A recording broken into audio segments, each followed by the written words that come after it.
चालकाचे नियंत्रण सुटल्याने एसटी बसचा अपघात। सातारा रहमतपूर मार्गे वडूज बसचा अपघात।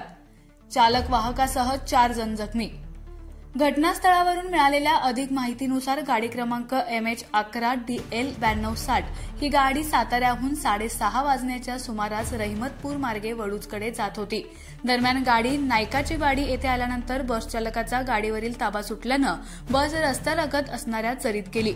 या अपघातात बस चालक श्री भोसले व वाहक श्री माने यांना दुखापत झाली, तर बसमध्ये प्रवास करणारे काही प्रवासी जखमी झाले आहेत। घटनेची माहिती मिळताच आगार प्रमुख प्रताप पाटील, वाहतूक निरीक्षक गणेश राऊत यांच्यासह अधिकाऱ्यांनी घटनास्थळी भेट दिली। यामध्ये जखमी प्रवासी यांना येथील ग्रामीण रुग्णालयात दाखल करण्यात आलं आहे, तर काही जखमींना खासगी रुग्णालयात दाखल करण्यात आलंय।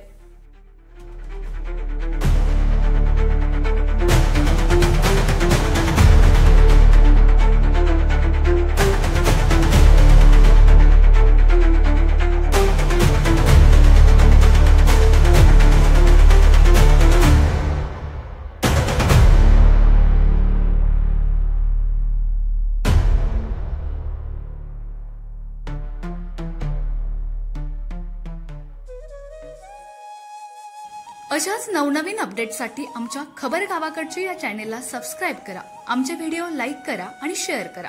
धन्यवाद।